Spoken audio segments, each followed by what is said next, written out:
Obrigado. Hoje nós vamos começar o nosso bate-papo aqui falando sobre Zero Trust. O que é isso, né? O que é uma tecnologia, uma estratégia? Não é um assunto tão recente, para ser muito sincero, é um assunto que já vem sendo discutido há muitos anos. Esse foi uma definição, inclusive, determinada pelo Forrester em 2010, ou seja, faz muito tempo, mas que veio sofrendo evolução com o passar do tempo.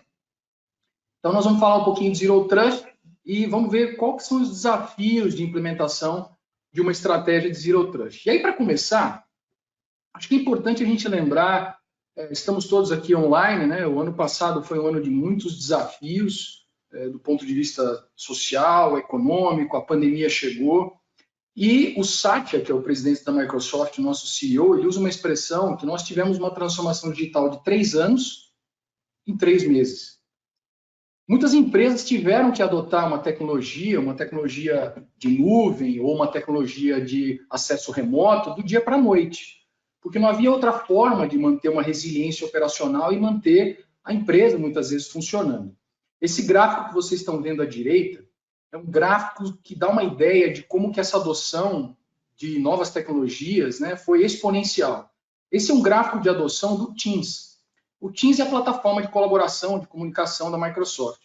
Como vocês podem ver, antes da pandemia, isso em 2019, nós tínhamos aproximadamente 20 milhões de usuários ativos diários. Quando a pandemia foi declarada, nós saímos aí de 32 até 75 milhões de usuários. Veja que o crescimento foi exponencial, ou seja, a adoção dessa tecnologia foi fundamental para manter as empresas funcionando. E junto com tudo isso, a gente tem um tempero que é o mundo se digitalizou também, as empresas, os usuários, né? Eu tenho um exemplo em casa, meu pai é radialista e usava computador mais no fim de semana e agora está usando todo dia para trabalhar, para fazer o programa de rádio. Então as pessoas estão usando mais aplicativos digitais, as empresas estão indo para a nuvem, a gente tem dispositivos de IoT, hoje o seu relógio está conectado à internet, sua lâmpada está conectada à internet, a Alexa está conectada à internet, né, que vai ter no final. Então tudo isso faz com que a gente tenha que repensar muitas coisas. Aí tem um número que para nós de segurança é muito interessante, que é 60% das organizações tiveram que adotar Bring Your Own Device.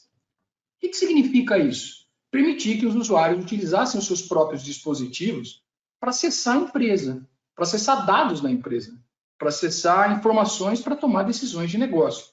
E esse é um número global. Quando a gente olha para a Latam, Brasil inclusive, América Latina, esse número ele chega a 70%. Nós fizemos uma pesquisa ano passado, que foi publicada junto com a Marsh, com a companhia de seguros, onde 70% das empresas na América Latina tiveram que adotar o Bring Your Own Device. Não teve outra forma. Isso faz com que nós, de segurança, tenhamos que repensar todos os controles. Será que faz sentido eu usar o modelo do passado para o presente e para o futuro? Será que faz sentido eu usar uma tecnologia de 1990, de anos 2000, para um ambiente totalmente digitalizado? E aí é que entra essa nova, o que a gente chama de identidade como novo perímetro, né? Ou seja, o usuário está conectado à internet, seu dispositivo está conectado à internet, IoTs, internet das coisas conectados à internet, as aplicações estão na internet, cada vez mais digitais. Então, qual que é a primeira barreira de proteção? A primeira barreira de proteção é a identidade. E quando a gente fala, então, da importância, nós que somos segurança, muito tempo a gente vem falando, gestão de identidade é importante, tem que ser tratado com responsabilidade, é um tema que na Microsoft a gente até chama de higiene, né? Higiene cibernética, a gente tem que cuidar da identidade dos usuários. E agora mais ainda, porque realmente a identidade é o novo perímetro, é a identidade que permite você se autenticar numa aplicação, se autenticar na sua empresa, tomar decisões de negócio, acelerar novos modelos de serviço. Então, a identidade é um novo perímetro. E nesse cenário, onde a identidade passa a ser ainda mais importante, é que uma estratégia de Zero Trust é fundamental. E aí, assim, para a gente também usar uma definição que, inclusive, não é uma definição da Microsoft, essa é uma definição do Open Group. Para quem não conhece, é um grupo que discute diversos padrões, eu recomendo fortemente quem tiver interesse em se aprofundar um pouco mais, e eles têm lá um modelo, né, do que significa Zero Trust. E eu gosto de usar a definição deles, porque, para mim, exemplifica muito bem qual é a estratégia com que isso tem que ser implementado. O que significa, então, uma estratégia de Zero Trust? Significa que os usuários devem ser capazes de trabalhar de qualquer lugar, com qualquer dispositivo, com o mesmo nível de segurança. Então, eu gosto sempre de usar um exemplo aqui da Microsoft. Na Microsoft, eu posso utilizar meu dispositivo pessoal, Bring On Device, ou o dispositivo da companhia. E eu tenho o mesmo nível de segurança. E o acesso ele é transparente. A gente usa um modelo aqui, inclusive a gente também recomenda, e muitos clientes já estão adotando, que é o que a gente chama de passwordless. Um mundo sem senhas, né? Aquela história de você ter 200 senhas, uma para cada serviço, uma para cada...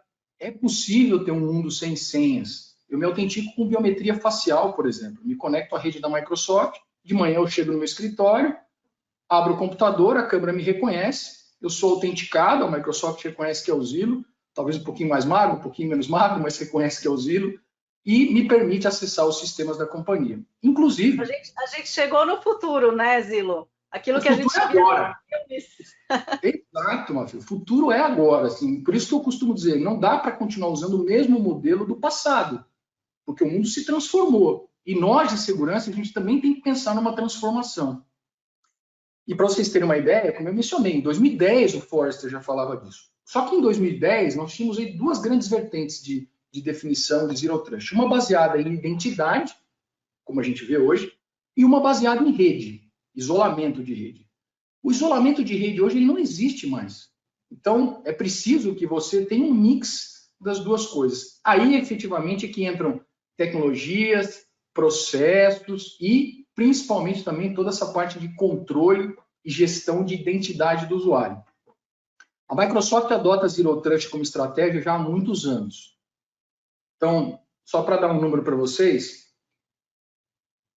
quando a pandemia foi declarada, né, a Microsoft colocou 150 mil trabalhadores remotos de um dia para o outro. Nossa, muito.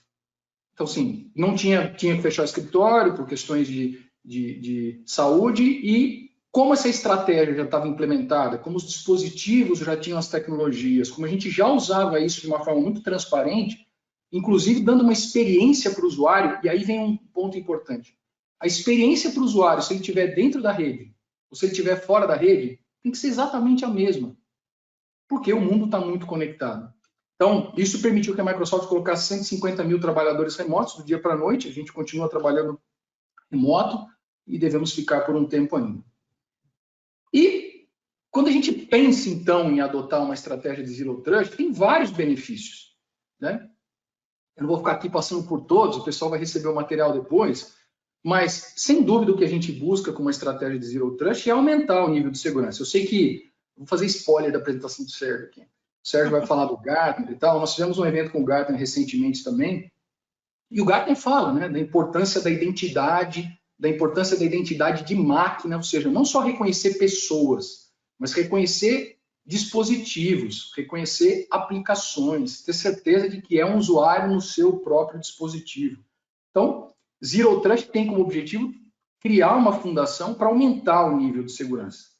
Remover essas barreiras de acesso remoto, que é ser muito transparente para o usuário, e mais do que isso, não só garantir aspectos de segurança, como diminuição de risco, ou seja, uma visão muito mais unificada, de onde o usuário está se conectando. É uma região conhecida, é um IP conhecido, é um usuário que se conecta. Eu moro em Jundiaí, por exemplo, quem me conhece, que tem uns amigos que estão aí na web já me pingaram aqui. Não, Zilo, eu estou aqui. Não vou falar o nome de um ou de outro, senão vou esquecer de alguém. Mas toda vez que o usuário se conecta, você tem que saber de onde ele vem. É de Jundiaí, no meu caso, ou o meu usuário está se conectando da Itália. Eu nunca viajei para a Itália, por que o meu usuário está se conectando de lá? Então é importante que você use muita inteligência como parte desse processo de uma estratégia de Zero Trust. E além disso, é melhorar e aumentar a produtividade, melhorar a experiência do usuário. A Microsoft também teve essa experiência com a adoção de Zero Trust. Nós observamos que a produtividade aumentou, a colaboração aumentou, então as equipes se falam mais, a gente sabe que teve todo um excesso no princípio, a gente ainda sofre com as questões de uma reunião ligada à outra, né? A gente na Microsoft até já adota algumas práticas de reuniões mais curtas, de intervalos claros entre as reuniões, mas isso, sem dúvida, traz mais produtividade. E nós percebemos isso com os nossos desenvolvedores e com o nosso ambiente. Então, sem dúvida, não é uma questão somente tecnológica, é uma questão de melhorar a experiência do usuário, como comentei. No meu caso, eu me conecto com biometria facial e, sinceramente, se você me perguntar qual é a minha senha, eu não sei, Mafê. Eu sempre fico recuperando as senhas, porque eu nunca lembro. Pois é, eu até brinco, né, que a gente cadastra qualquer coisa, que depois vai recuperar mesmo, né? Não vou lembrar. Então, deixa lá. No meu caso, por exemplo, no caso da Microsoft, eu não lembro a minha senha. Eu entrei, recebi minhas credenciais, me cadastrei, fiz todo o processo que a gente chama de auto-enrollment, e a minha identidade é o que a gente chama de uma identidade forte. Eu tenho o segundo fator de autenticação, tudo isso já integrado, ou seja, isso é um papel fundamental aí quando a gente está falando dessa adoção de estratégia de Zero Trust. Agora, além de toda essa questão de transformar a experiência do usuário, melhorar a segurança, diminuir riscos, Zero Trust deve cobrir todas as camadas. Zero Trust é uma estratégia que começa com a identidade, mas não termina aí. Vejam que é o primeiro pilar aqui. Na estratégia de adoção que a Microsoft implementa, nos nossos ambientes e também com os clientes, a gente sempre fala de dois grandes pilares, né? Identidade e dispositivos. Exatamente o que o Gartner está falando como tendência para esse ano. Você identificar o usuário, garantir mínimos privilégios, e aí o Sérgio vai dar uma aula para a gente sobre isso, sobre a gestão de identidade. É um fator importante, porque imaginem que hoje, como nós estamos remotos, estão remotos administradores de rede, usuários comuns, usuários de bancos de dados, administradores de banco de dados, ou seja, usuários com privilégio. Então, esses usuários, e a gente percebeu isso também durante a pandemia, os ataques cibernéticos aumentaram consideravelmente. Para vocês terem uma ideia, a Microsoft tratava ao redor de 2 trilhões de sinais de ataques diários. Nós estamos chegando a 8,5 hoje, depois da pandemia. Ou seja, mais do que triplicou o volume de ataques cibernéticos, porque as pessoas estão mais fragilizadas, estão em casa, estão mais susceptíveis a clicar em coisas que normalmente não fariam antes, porque estão buscando a notícia, enfim. Então, ter um controle sobre a identidade, garantir que essa identidade é revisada periodicamente, que ela está usando o segundo fator de autenticação, ou seja, a identidade é um pilar fundamental. E essa estratégia ela tem que vir em todas as camadas, nos dispositivos, nas aplicações, no ambiente de infraestrutura, e aí aqui eu gosto de usar um exemplo, infraestrutura e rede, e dados que estão muito conectados na estratégia de Zero Trust que a gente vem implementada com sucesso. Quando eu uso meu dispositivo, por exemplo, na Microsoft pessoal, meu celular, eu não tenho acesso a informações confidenciais. Eu preciso usar um dispositivo da companhia, que tem todos os padrões, bonitinho, mas eu acesso muitas coisas, e consigo fazer muitas coisas, consigo trabalhar, fazer muita coisa, mas alguns sistemas muito específicos eu preciso de equipamento com mais robustez. E tudo isso é transparente para mim como usuário. Eu me conecto do mesmo jeito, nos dois dispositivos, de qualquer ambiente, e a tomada de decisão sobre o acesso ao dado, né? A gente falava no warm-up aqui, né, sobre security by design, privacy by design, proteção de dados, ela acontece de uma forma automatizada com base nesse modelo de Zero Trust. Então, para passar a palavra para o Sérgio aqui, né, que filho de radialista sabe como é, né, Mafê? Se deixar, eu vou ficar falando aqui 2 horas. Eu sou radialista também, Zilo, então eu sei. Você veja bem, né? Eu vivo isso em casa. Você vê que assim, era para eu ficar quietinha na sua apresentação, mas eu não consigo, eu tenho que falar alguma coisa. Ótimo. Então, para passar a palavra para o Sérgio, se a gente tem um mestre, né, que foi um cara muito importante na minha carreira, ele dizia o seguinte: se vocês esqueceram de tudo que eu disse, lembre-se do seguinte: Zero Trust tem uma estratégia que tem como base melhorar a experiência do usuário, trazer mais segurança, diminuir risco e permitir conectividade em qualquer lugar. Sempre com foco em todas essas camadas que a gente viu aqui. E identidade, não é à toa que a gente fala que a identidade é o novo perímetro. Porque realmente você tem que ter muito mais cuidado do que você já deveria ter antes. Eu brinco que essa é uma disciplina super importante. Eu trabalho na área de segurança. Eu não vou falar quanto tempo não, Mafê. Tem o pessoal que sabe. Eu não vou falar, porque senão vão achar que eu tenho mais idade do que eu tenho. É mas que a você gente começou fala. com 15, né? Comecei cedo, 12 anos, né? Então, assim, então a gente tem que cuidar da identidade agora mais que nunca. E aí, passar a palavra aí para a Mafê de volta, que eu sei que a gente vai ter um papo com o Sérgio. Agradecer a todos vocês e vamos estar disponível aqui depois para continuar esse papo. Obrigado, Mafê.